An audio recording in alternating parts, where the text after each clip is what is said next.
മരുമകൾ എങ്ങനെയുണ്ട്? മരുമകൾ നല്ല എന്താ പറയാ, നമ്മൾക്ക് ചേർന്ന മരുമകൾ തന്നെ. നാടൻ. കാരണം ഞങ്ങള് നാടനാണ്. കണ്ടോ, നിങ്ങൾ അറിഞ്ഞില്ലല്ലോ ഞാൻ നാടനല്ല. ഞാനപ്പോ പെട്ടെന്നൊന്ന് പോയി. പക്ഷെ ആക്ച്വലി ഞാൻ മനസ്സില് ഭയങ്കര പഴഞ്ചൻ ഒരാളാണ്. ഒരു ആക്ച്വലി ഒരു പഴഞ്ചൻ പേഴ്സൺ ആണ്. എനിക്ക് പഴയ കാര്യങ്ങൾ ഇഷ്ടമാണ്. അമ്മിക്കല്ലിൽ അരയ്ക്കുന്നത്, അടുപ്പില് കുക്ക് ചെയ്യുന്നത്, ഇതൊക്കെ എനിക്ക് ഭയങ്കര ഇഷ്ടമാണ്. അപ്പൊ ഇപ്പൊ പുതിയ വീട് വെച്ചപ്പോ അതിനുള്ള ഒരു ഔട്ട്സൈഡ് കിച്ചൺ വെച്ചിട്ടുണ്ട്. അമ്മിക്കല്ലൊക്കെ ഉണ്ട്. അമ്മിക്കല്ല്, അടുപ്പ്, അങ്ങനെയൊക്കെ ആയിട്ട് ഞങ്ങളൊരു ഹോം ടൂർ ഇപ്പൊ അവിടെ നടത്തേണ്ടതുണ്ടെന്ന് തോന്നുന്നു. സുമേഷ് ചോദിച്ചു തുടങ്ങിയിട്ട് കുറച്ച് നാളായി. ഇപ്പൊ വീട് പണി കഴിഞ്ഞിട്ടേ ഉള്ളൂ, ഇനിയും കുറച്ച് പണിയുണ്ട്. അല്ലെങ്കിൽ അമ്മിക്കല്ലൊക്കെ അരച്ചുണ്ടാക്കുന്നതൊക്കെ അതൊക്കെ എനിക്ക് പണ്ട് മുതലുള്ള മുത്തശ്ശിയുടെ വീട്ടിലെ ഓർമ്മകളൊക്കെയാണ്. അപ്പൊ എനിക്ക് അതൊക്കെ ഇഷ്ടമാണ്. എനിക്ക് നാടൻ കാര്യങ്ങളും വീട്ടിലും കുറെ ആന്റിക് സാധനങ്ങളുണ്ട്. അങ്ങനെ ആക്ച്വലി പ്രശാന്ത് ഏട്ടനും ഞാനും കുറച്ച് പഴഞ്ചൻ ആൾക്കാര്.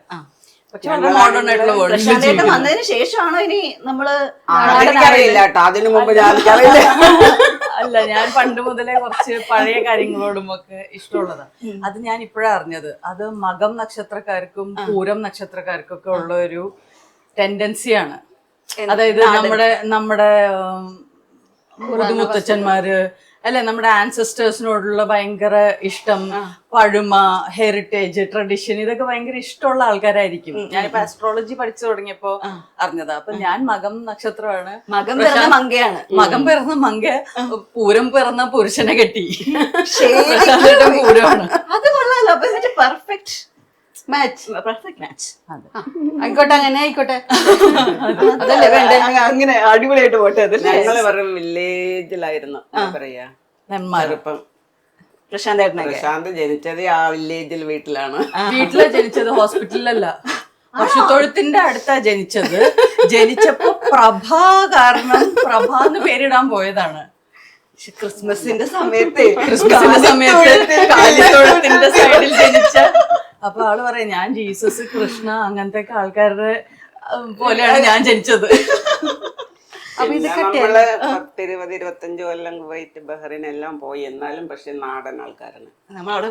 വിട്ടിട്ടില്ല. വെറുതെ അവിടെ പോയി എന്ന് മാത്രം, അല്ലാണ്ട് ചേഞ്ച് ഒന്നും ആയിട്ടില്ല. പിന്നെ ബംഗ്ലാദേശി കറി പഠിച്ചു. കറികളൊക്കെ പഠിച്ചു. അത് ബംഗ്ലാദേശി, പാകിസ്ഥാനി, അവരുടെ എല്ലാം കറികളൊക്കെ. നമ്മൾ ഏത് നാട്ടിലെ ഡിഷ് നമ്മൾ വെക്കുമല്ലേ? അതെ, നമ്മുടെ അയൽവക്കൊക്കെ അവരായിരുന്നു. അപ്പൊ എല്ലാവരുടെ കറി ഞങ്ങൾക്ക് രണ്ടാൾക്കും പ്രത്യേകിച്ച് ഇഷ്ടമാണ്. എന്താ ഏറ്റവും ഇഷ്ടപ്പെട്ട ഒരു ക്വാളിറ്റി എന്താ ചേച്ചിയുടെ? ഞാൻ എങ്ങനെ പറയാ, എന്താ പറയാ, എല്ലാം ഇങ്ങനെ ബന്ധപ്പെട്ട കുട്ടിയെ എവിടെ കിട്ടും? നമ്മുടെ ബോഡി, സ്കിൻ, കളർ എല്ലാം ഇഷ്ടമാണ്. എനിക്ക് തോന്നുന്നു ചില ആൾക്കാരായിട്ട് നമ്മള് ആദ്യത്തെ പ്രാവശ്യം മീറ്റ് ചെയ്യുമ്പോ തന്നെ ഭയങ്കര അടുപ്പം തോന്നും.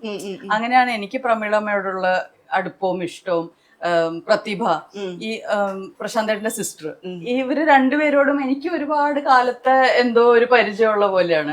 എന്റെ മമ്മിയും പ്രശാന്തേട്ടന്റെ അമ്മയും അതുപോലെയാണ്. പെട്ടെന്ന് അവര് ഫസ്റ്റ് ടൈം മീറ്റ് ചെയ്യുമ്പോ തന്നെ നമ്മൾ നോക്കുമ്പോ മണിക്കൂറുകളോളം സംസാരിക്കുന്ന ഗാർഡനില് കുക്കിംഗ്.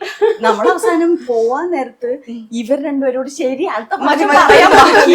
അപ്പൊ അത് ശരിക്കും പറഞ്ഞാൽ വലിയൊരു ഗോഡ്സ് ബ്ലെസ്സിങ് ആണ്. രണ്ട് ഫാമിലീസ് വളരെ കറക്റ്റ് ആയിട്ട്. ഇപ്പൊ എന്റെ അച്ഛനും പ്രശാന്തേട്ടന്റെ ഫാദറും വളരെ നല്ല കമ്പനിയാണ്.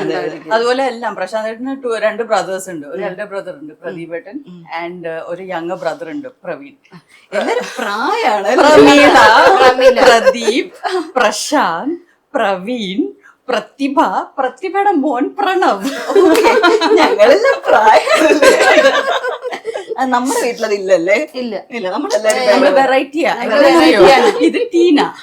അപ്പൊ ടീന പോലെ നമുക്ക് മകൾക്കൊരു പേരിടാം, ലിന.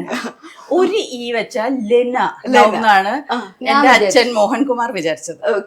പക്ഷേ ഇത് കത്തിലാണ് എഴുതി അയച്ചത്. കത്തില് മമ്മി വായിക്കുന്നു, ഓ ലെന. അച്ഛൻ പ്രൊബേഷണറി ഓഫീസർ ആയിരുന്നു.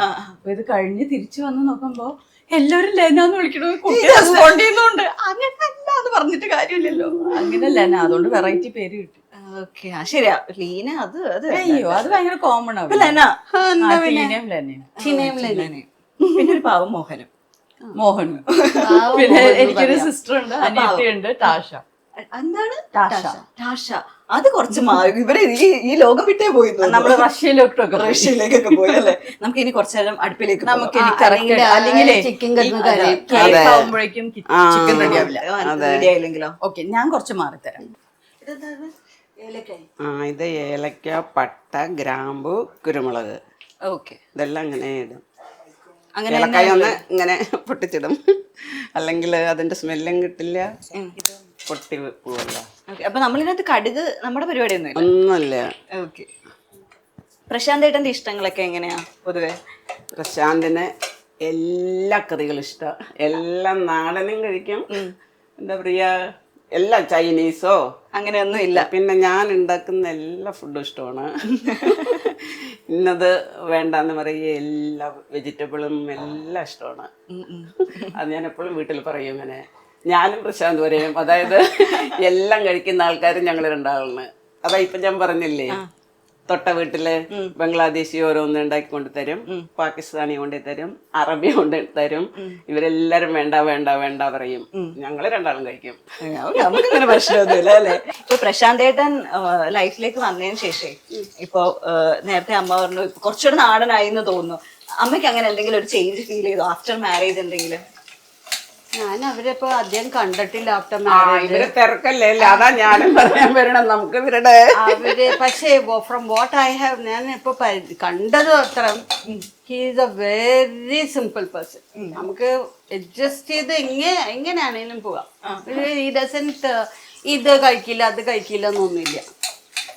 ഞാൻ എല്ലാ ദിവസവും പറയുന്ന വാചകമാണ് എൻ്റെ എന്താ പറയാ, മോളോട് ഇന്നലെയും കൂടെ പറഞ്ഞാണ്. മോൾക്ക് കുറച്ചൊക്കെ അങ്ങനെ ഇതുണ്ട്, അത് തിന്നില്ല ഇത് തിന്നില്ല അങ്ങനെയൊക്കെ. പക്ഷെ എൻ്റെ ആൺമക്കള് 3 അങ്ങനെ ഒരു പ്രശ്നമില്ല. എന്ത് കൊടുത്താലും അവർ കഴിക്കും, അതിലൊന്നും കുറ്റം പറയൂല. അതെ, ദാറ്റ്സ് വൺ ബ്ലെസ്സിങ് ആക്ച്വലി. എനിക്കും അതെ, എൻ്റെ ഫാമിലിയിൽ ഞാൻ എന്തുണ്ടാക്കിയാലും അവരെല്ലാരും കഴിക്കും, നല്ലതാണെന്ന് പറയും. ചിലപ്പോൾ ഞാൻ ചോദിക്കും, നല്ലതാ ശരിക്കും പറഞ്ഞു, വെരി ടേസ്റ്റി, നമ്മളെല്ലാം കഴിച്ചു തീർന്നില്ലേ എന്ന് പറയും. ഓക്കെ, ഇവിടെ ഇപ്പൊ എന്തായി നമ്മുടെ പരിപാടിയൊക്കെ? ഇവിടെ ഇപ്പൊ ഇതെല്ലാം ഇട്ടു, ഇപ്പൊ ഉള്ളി ഇട്ടിട്ട് ഒന്നിങ്ങനെ വറുക്കും. ഈ മറ്റേ ബ്രൗൺ കളർ ആവണം? നിറയെ ബ്രൗൺ ആവില്ല, വേണ്ട വേണ്ട. ചൈനീസ് ഒക്കെ ഉണ്ടാക്കുന്ന പോലെ ചെറിയ സോൾട്ട് ആയാൽ മതി അല്ലേ? അല്ലെങ്കിൽ ആ മഞ്ഞ കളർ മാറുമായിരിക്കും അല്ലേ? അതെന്താന്നറിയില്ല, നമ്മളിങ്ങനെ പഠിച്ചു വെച്ചേക്കാം. നല്ല മണം വരുന്നുണ്ടല്ലോ. കണ്ണ് നീറുന്നുണ്ട്. ഒറ്റയ്ക്ക് ഇങ്ങോട്ട് മാറിക്കോളൂ. ഇപ്പൊ ആ കണ്ണ് നീറുന്നതിന്റെ ഇതും അത് പോയി. നിങ്ങളൊക്കെ അത് ഏറ്റെടുത്തില്ല കണ്ടോ, ഇനി കണ്ണ് നീറില്ല. അല്ല, ഞാൻ കുറച്ചു നേരം പറഞ്ഞു, എന്റെ അരിയുമ്പോ കണ്ണ് എരിയുന്നത് ഓക്കെ, പക്ഷെ ഇതല്ലാതെ ഞാൻ ഇവിടെ ക്യാമറമാനൊക്കെ കണ്ണാടിയൊക്കെ എടുത്ത് വെക്കുന്നുണ്ട് കണ്ണെരുന്നിട്ട്. ഓഹോ, പിന്നെ ഇതാ ഇതിട്ടു, മല്ലി ഇട്ടു, അപ്പൊ നല്ല സവാളയാണ്. അപ്പൊ മല്ലി ഇട്ടു, മുളക് ഇട്ടു, ജീരകത്തിന്റെ പൊടി ഇട്ടു, യെല്ലോ ചിക്കന്റെ മെയിൻ ഇൻഗ്രീഡിയന്റ് ആയിട്ടുള്ള മഞ്ഞപ്പൊടി ഇട്ടു. അതെ, മഞ്ഞപ്പൊടി ഇട്ടു.